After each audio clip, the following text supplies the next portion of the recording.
자, 오늘 이야기 바로 시작해보죠. 한 국가의 경제가 통째로 무너지고 수많은 사람들의 평생 모은 돈이 말 그대로 휴지 조각이 되어버린 한 거대한 탐욕에 대한 이야기입니다. 이 한마디, 내 돈이 휴지 조각이 됐다. 이게 오늘 우리가 파헤쳐볼 사건의 모든 걸 말해주고 있습니다. 한순간에 전 국민의 저축이 공중으로 증발해버린 정말 끔찍한 위기였죠. 이 모든 비극의 시작은 사실 상상조차 하기 힘든 엄청난 규모의 한 건물에서 비롯됐습니다. 인간의 야망과 탐욕이 빚어낸 거대한 상징물이라고 할 수 있죠. 이 스케일 좀 보세요. 정말 믿기지가 않죠. 이 이란몰이라는 건물의 크기가요, 미 국방부 건물인 펜타곤보다 무려 2배나 더 컸습니다. 그 안에는 아이스링크에 거대한 도서관까지 온갖 호화로운 시설로 가득 채워져 있었고요. 하지만 이렇게 화려하기만 한 프로젝트는 사실 거대한 금융 블랙홀이었습니다. 나라 전체가 최악의 경제 제재를 받고 있는 와중에 지어졌고요. 결국 단 한 푼의 수익도 내지 못한 채 이란 최대 민간은행 중 하나가 떠안아야 할 어마어마한 빚덩이가 되고 말았죠.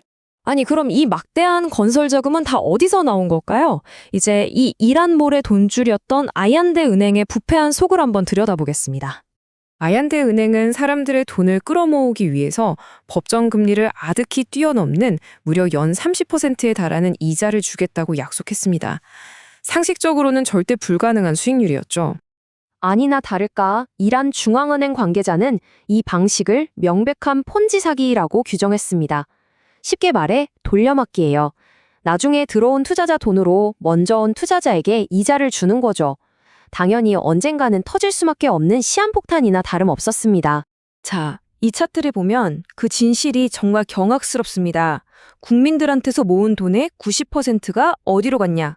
바로 은행 소유주와 그 관계사들, 자기들 주머니로 들어갔습니다. 이른바 셀프 대출로 국민들의 돈을 빼돌려서 이란몰 같은 자기들 사업에 쏟아부은 겁니다. 결국 문제가 터지자 정부가 나섰는데요. 그런데 이 해결책이라는 게 상황을 수습하기는커녕 불난 집에 기름을 붓는 격이 되고 맙니다. 정부의 대응은 딱 이 세 단계였습니다. 일단 면허를 취소하고 국영은행에 강제로 합병시켰죠. 그리고 마지막, 이게 정말 치명적인 한 수였는데 이 모든 빚을 갚기 위해서 돈을 그냥 마구 찍어내기 시작한 겁니다. 이 밑빠진 독에 물 붓기라는 표현이 당시 상황을 정말 정확하게 보여줍니다. 정부의 구제 계획은 처음부터 실패가 예정된 것이나 다름없었고 결국 통화 가치의 붕괴를 엄청난 속도로 앞당기는 불쏘시개 역할을 하고 말았어요. 자, 그럼 이 잘못된 결정들이 평범한 시민들의 삶을 얼마나 처참하게 파괴했는지 지금부터 한번 살펴보겠습니다. 이제 그 결과를 숫자로 직접 확인해 보시죠. 이 첫 번째 숫자부터가 정말 충격적입니다. 마이너스 84%. 이게 무슨 뜻이냐면 단 1년 만에 이란 화폐의 가치가 84%나 증발했다는 겁니다. 내가 은행에 1억 원을 넣어놨는데 그 가치가 1,600만 원이 됐다는 소리예요. 돈의 가치가 이렇게 곤두박질 치니까 당연히 물가는 폭등하겠죠? 연간 물가 상승률이 무려 70%를 넘어섰습니다. 어제 샀던 물건을 오늘은 2배 가까운 돈을 줘야 살 수 있는 말 그대로 미친 듯이 물가가 치솟는 상황이 펼쳐진 거죠. 그리고 무엇보다 서민들에게 가장 치명적인 건 바로 먹고 사는 문제입니다. 이 숫자가 그 고통을 보여주는데요. 불과 1년 만에 식료품 가격이 2배로 뛰어올랐습니다.